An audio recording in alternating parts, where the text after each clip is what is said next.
अवस्थी और आप हैं मेरे साथ में आज एक ऐसे सेशन पर चर्चा करने के लिए जिस पर चर्चा इस समय शायद हर कोई व्यक्ति चाह रहा है, कर रहा है और नहीं भी चाह रहा है। तो आप जान लीजिए कि दुनिया में क्या क्या चल रहा है। इस बात को शुरू करूं इससे पहले एक शिक्षक और एक छात्र की भूमिका में जब भी कोई बातें होती हैं तो वो कुछ इस प्रकार से होती हैं। क्या अगर शिक्षक ने कुछ आपको पढ़ाया, आपका पेपर में वो एग्जाम में एज इट इज मिल गया, तो आपको उस शिक्षक पर विश्वास उत्पन्न हो जाता है कि हाँ, मैंने जो मेहनत की थी वो सही दिशा में गई, यानी तार्किक रूप से आपको उस व्यक्ति के ऊपर विश्वास हो जाता है। लेकिन आपने बिना मेहनत की, आपको शिक्षक ने कोई क्वेश्चन दे दिया कि बस यही आएगा, आपका वो अति विश्वास हो जाता है। और उस अति विश्वास को जब आप परीक्षा में हूबहू देख लेते हैं तो आपको वो चमत्कार जैसा प्रतीत होने लगता है। साथियों, विश्वास से ऊपर अति विश्वास और अति विश्वास बिना तार्किकता के अंधविश्वास, कुछ उसी बीच में उलझी हुई है। यह है पूरी दुनिया की चमत्कारों की दुनिया। जब हम दुनिया में चमत्कार खोजने निकलते हैं कि चमत्कार क्या है, तो बस चमत्कार में अति विश्वास, अंधविश्वास और चमत्कार, ये तीनों शब्द एक दूसरे को पर्यायवाची से प्रतीत होते हैं। इंसान जिन्हें तार्किकता से परे मानता है उन्हें वो चमत्कार मानता है, विज्ञान उन्हें अंधविश्वास मानती है, क्योंकि जिसका जवाब खोजा नहीं गया है इसका अर्थ ये नहीं है कि वह चीज चमत्कार है। हो सकता है कि वैज्ञानिकों का ध्यान उस तरफ अभी ना गया हो। इसी बीच में एक बाबा फिलहाल के लिए सुर्खियों में है। नाम है उनका पंडित धीरेंद्र शास्त्री। इन्हें बागेश्वर धाम वाले बाबा के नाम से भी जाना जाता है। फिलहाल ये सुर्खियों में है क्योंकि इनके ऊपर वाद है, इनके ऊपर केस दर्ज कराने की चर्चा है। जिन्हें आप इस समय मेरे साथ सुर्खी मतलब यहां पे स्क्रीन पर देख रहे हैं, आप हैं बागेश्वर धाम वाले बाबा के पुजारी कहिए, प्रचारक कहिए, कथावाचक कहिए, पंडित धीरेंद्र शास्त्री। इनकी विशेषता है कि ये लोगों का चेहरा देखकर उनके मन की बात जान लेते हैं। ये लोगों को अपने पास बिठाकर इनके ऊपर कुछ ऐसी विशेष दैवीय शक्ति का आशीर्वाद है जिसके चलते ये सामने बैठे व्यक्ति के मन में क्या चल रहा है ये जान लेते हैं। और उसी जानने के क्रम के चलते इनके पक्ष में या इनके चाहने वालों की जो भीड़ है वो कुछ इस प्रकार के पांडालों में देखी जा सकती है। इन्हें जिस प्रकार से लोग चाहते हैं, आप यहां पर लोगों का हुजूम एक सागर के रूप में भरा हुआ देख सकते हैं। कहते हैं ना, चमत्कार को नमस्कार। तो शायद ये जो हाथ उठे हैं ये इसी चमत्कार को नमस्कार करने के लिए है। आप यहां पर देखें, आप यहां पर ये भीड़ जो देख रहे हैं, ये तस्वीरें हैं जो ये दर्शाती हैं कि बागेश्वर धाम वाले बाबा को पसंद करने वालों की संख्या या उनके चमत्कार को देखने वालों की संख्या हजारों में है। यहां पर मैं आपको ये म्यूट करके आवाज में इनके कुछ अंश दिखा रहा हूं। आवाज म्यूट इसलिए कर रखी है ताकि यह सेशन बाद तक उपलब्ध रहे, इस आवाज में कोई कॉपीराइट इशू ना आ जाए, इसलिए मैं आपको यह वीडियो दिखा रहा हूं। इनके क्रियाकलापों को मैं अपनी तरफ से बोलता चल रहा हूं। आप यहां पर जिन्हें देख रहे हैं, पंडित धीरेंद्र शास्त्री, ये अपने द्वारा भीड़ में से इसी प्रकार से किसी व्यक्ति को नाम पुकार कर बुलाते हैं या जगह बताकर बुलाते हैं कि आप उस भीड़ में से चले आइए। ये इस प्रकार से, जैसे मान लीजिए कि इस बच्ची को भीड़ में से बुलाया गया, ये इस बच्ची की परेशानी को अपने इस कागज में लिख लेते हैं पहले ही, यानी कि ये जब यहां पर पहुंची हैं उसी समय इन्होंने अपने कागज में इसकी परेशानियों को यहां लिख लिया है। और यहां परेशानियां लिखने के पीछे यानी कि इनसे ये कंफर्म कराया जाता है कि क्या आपने हमारे यहां आने से पूर्व अपनी परेशानियां या आपके अंदर की जो बातें हैं वो किसी को बताई थी। ये स्वीकार करवाते हैं कि नहीं बताई थी। उसके बाद में जब ये यहां पर वो सारी बातें लिख देते हैं तो एक प्रकार से हर व्यक्ति जो पांडाल में बैठा है वो इस अचरज से पूर्ण हो जाता है कि ये कैसे संभव हुआ कि हजारों की भीड़ में से एक व्यक्ति को बुलाया। उस व्यक्ति के मन की बात कि उसके जीवन में उसके साथ क्या हुआ, उस जीवन में किस परेशानी से पीड़ित है, वो इन्होंने इस पत्र में लिख दी है। और फिर यह पत्र ये सार्वजनिक रूप से दिखा भी देते हैं कि हमने ये जानकारी आपके बारे में जुटा ली है। जैसे ही कोई व्यक्ति इस चीज को देखता है वो है स्वयं से इस बारे में काफी ज्यादा एक तरह से आश्चर्यचकित हो जाता है कि यार ये है क्या। ऐसा ही एक दृश्य आप और देख रहे हैं जिसमें ये अपने साथ में बैठे हुए किसी भी जो भी इनके पास जानने के लिए लोग आते हैं उन्हें अपने साथ बुलाते हैं, उनके बारे में जानकारी अपने इस पत्र में लिखते हैं। पत्र में लिखी हुई बात को सार्वजनिक रूप से बोलकर सुनाते हैं कि भाई मुझे आपके बारे में ये बातें पता चली हैं। ऐसी ही तमाम घटनाएं हैं। जैसे एक वीडियो इनका काफी ज्यादा वायरल है, जिसमें से एक पत्रकार के द्वारा इनकी परीक्षा लेने का प्रयास किया गया, ऐसा इनके द्वारा स्वयं बताया गया। बागेश्वर धाम ये जो पंडित जी हैं, इनके द्वारा आप हनुमान जी के उपासक बताए जाते हैं और इन्हीं हनुमान जी की कृपा इनके ऊपर है, ऐसा ये स्वीकार करते हैं और अपने द्वारा इस पत्रकार को ये अपने इस पांडाल में बिठाकर सवाल जवाब करते हैं।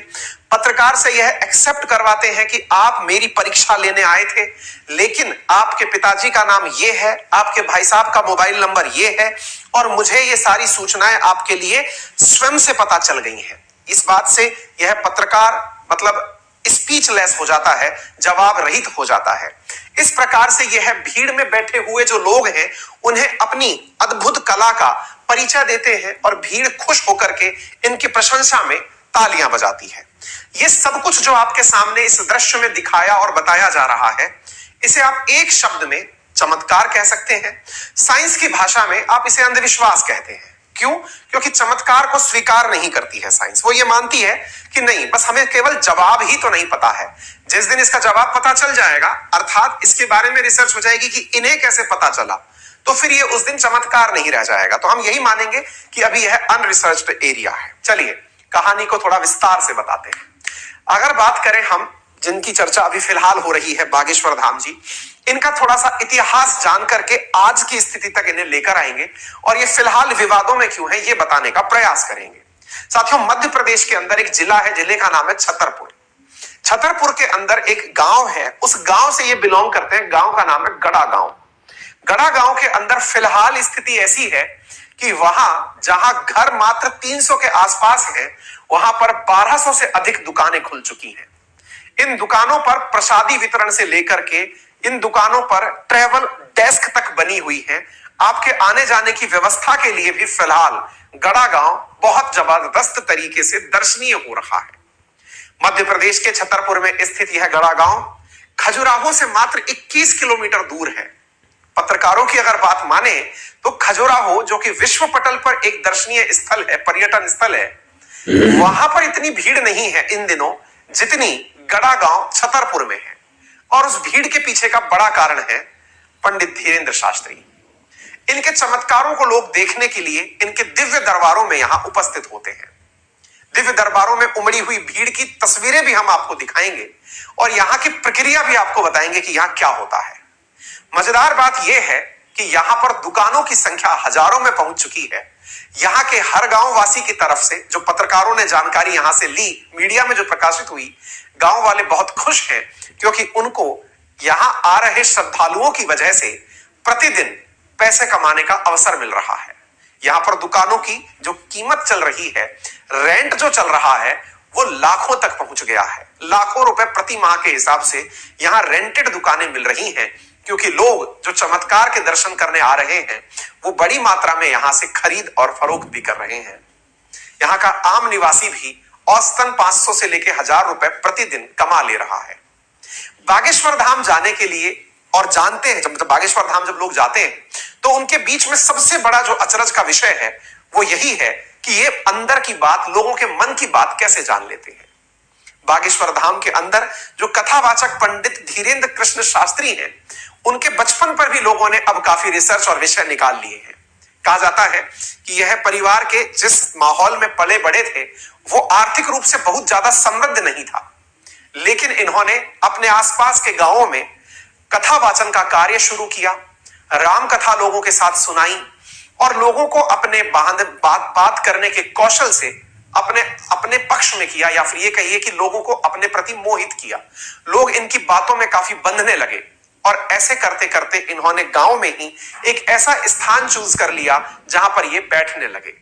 वहां एक शिवालय था, बागेश्वर धाम के नाम से वह जगह आज प्रसिद्ध है। इन्होंने यहां पर हनुमान जी की एक प्रतिमा स्थापित करवाई है और यहीं पर इन्हीं हनुमान जी महाराज की कृपा से ये अपने चमत्कारों को करते हैं, ऐसा इनके द्वारा स्वीकार किया जाता है। यहां पर प्रॉपर अर्जी लगाने की प्रक्रिया है। प्रक्रिया को हालांकि मैं इसलिए नहीं कि आप यहां कैसे जाएं ये समझाने के लिए लगाऊं, लेकिन यह बताने के लिए कि लोगों का विश्वास किस लेवल का है। इस विश्वास के चलते यहां जाने वाले लोगों के द्वारा क्या क्या तरीके अपनाए जाते हैं, यहां की डिमांड लिस्ट कितनी जबरदस्त है, उसको समझने के लिए शायद आप इस बात को एक बार समझें। बागेश्वर धाम में नारियल बांधकर लोग बालाजी महाराज के समक्ष अपनी अर्जी लगाते हैं। अर्जी बोले तो रिक्वेस्ट फॉर्म लगाते हैं। ओम बागेश्वराय नाम का मंत्र जाप कर लाल कपड़े में मंदिर में नारियल बांधे जाते हैं। दिव्य दरबार का हिस्सा बनने के लिए धाम से पहले टोकन लेना पड़ता है। टोकन वाले को अपने पर्चे में नाम, पता, मोबाइल नंबर लिखकर जमा कराना होता है। दिव्य दरबार की तारीख पंडित धीरेन्द्र शास्त्री सोशल मीडिया पर देते हैं। दिव्य दरबार से पहले एक लिस्ट जारी होती है, मोबाइल से लोगों को सूचित किया जाता है। जहां धीरेन्द्र शास्त्री के भक्त मन को पढ़कर समस्या और समाधान पर्ची पर लिखते हैं। इसके बाद बागेश्वर धाम की पेशी करना अनिवार्य होता है। यानी आपकी समस्या का समाधान हो गया, अब आपको धाम के अंदर चक्कर लगाकर अपनी बातें यहां पर हर बार देने आना होता है। यानी आपको कहा गया है कि मंदिर आपको आते रहना है तो आपको आते रहना है, इसी को पेशी कहा गया है।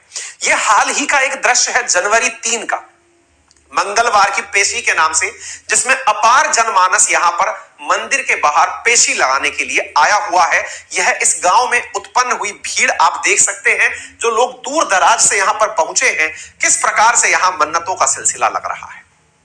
बुंदेलखंड के कथावाचक बागेश्वर धाम के महाराज धीरू से लेकर पंडित धीरेन्द्र शास्त्री बनने की जो कहानी मैंने आपको बताई, इसका शुरुआत होता है 1996 से। यानी इनका जन्म हुआ 1996 में। कहां हुआ?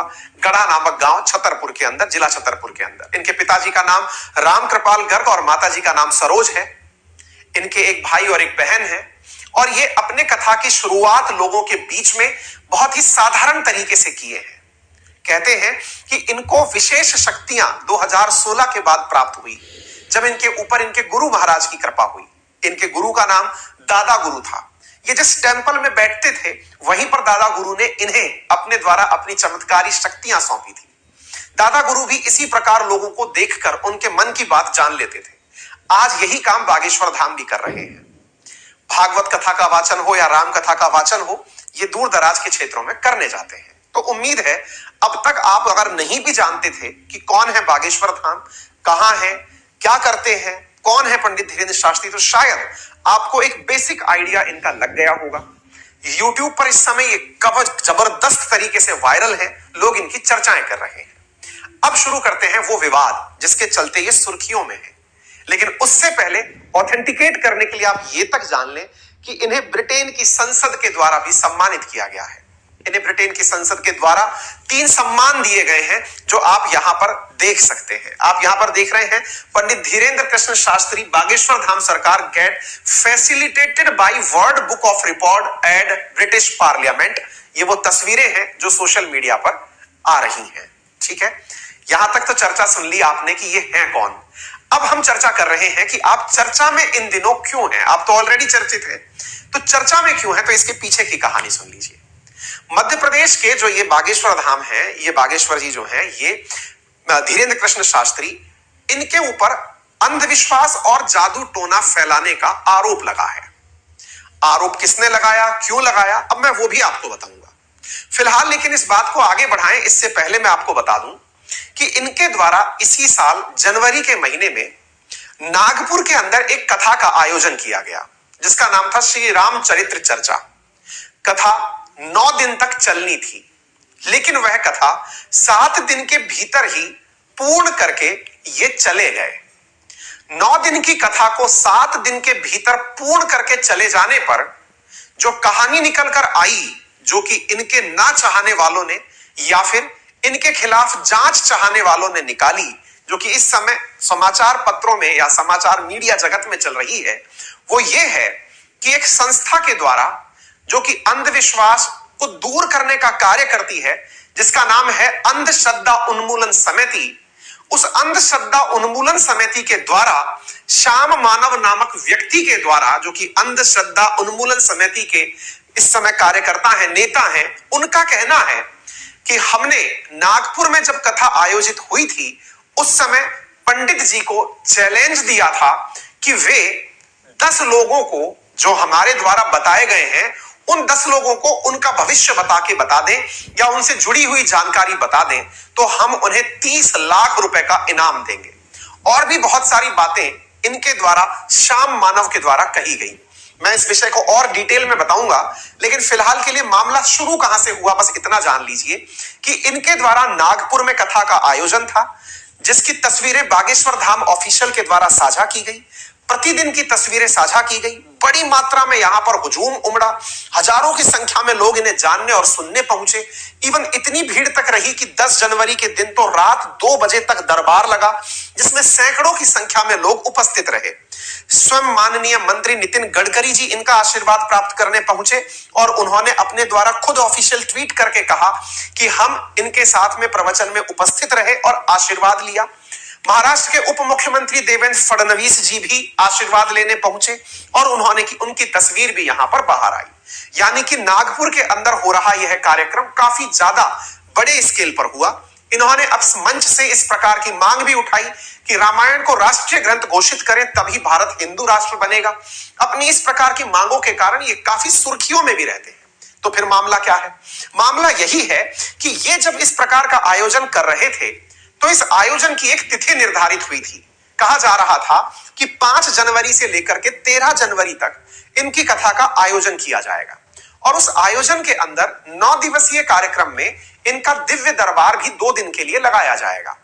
लेकिन इस मानव अंधश्रद्धा उन्मूलन समिति के अध्यक्ष श्याम मानव का कहना है कि हमने उन्हें चुनौती दी। चुनौती ये कि आप अगर वाकई में सही हैं तो ये है वो श्याम मानव जिनके द्वारा ये बात कही जा रही है। उन्होंने अब चूंकि मीडिया में, और ये श्याम मानव कौन है? ये कोई ऐसे ही उठकर आए हुए व्यक्ति नहीं है। ये इनके और इनकी जो ट्रस्ट के जो लोग हैं, यानी कि इनके जो संगठन के जो लोग हैं, वो महाराष्ट्र में एक बहुत बड़ा कानून लागू करवाने वाले लोगों में शामिल रहे हैं। इनकी वजह से महाराष्ट्र के अंदर एक बहुत बड़ा कानून बना। मैं उसके बारे में भी जिक्र आपसे करूंगा, लेकिन फिलहाल के लिए आप ये जान लें कि इनका द्वारा दिया गया चैलेंज क्या था। इनके द्वारा चैलेंज ये दिया गया था कि आपके बीच के दिव्य दरबार के अंदर, अगर आपका दिव्य दरबार वाकई में सही है और आप कहते हो कि ये सब आप मन की बात जान लेते हैं और आप सच बता देते हैं, तो हम आपको 30 लाख रुपए का इनाम देंगे। इसके लिए करना यह होगा कि आपको, मतलब जो तरीका इसमें बताया गया वो ये था कि आपके पास के कमरे में हम 10 चीजें रखेंगे। उन 10 चीजों को आपको पहचानना है, उन्हें 2 बार रिपीट करना है। 90% अगर आपकी बातें सही निकल गई तो हम 30 लाख रुपए देंगे। लेकिन कंडीशन ये है कि आपको भी वहां पर 3 लाख रुपए सिक्योरिटी डिपॉजिट कराना होगा, ताकि अगर आप हार जाते हैं तो 3 लाख रुपए हम ले लेंगे और आप जीत जाते हैं तो 30 लाख रुपए हम आपको दे देंगे। यह चैलेंज इनके द्वारा दिया गया था। इस चैलेंज में जो सबसे बड़ी बात थी वो इनका कहना है, श्याम मानव जी का, कि इनके इस प्रकार के दावे के चलते जो ये हैं धीरेन्द्र शास्त्री जो हैं, ये अपनी कथा को 9 दिन के स्थान पर 7 दिन में ही छोड़कर चले गए।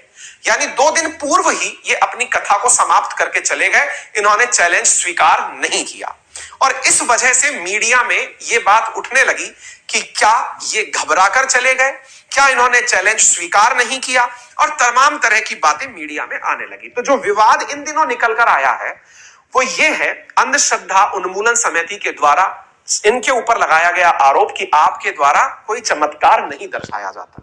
अब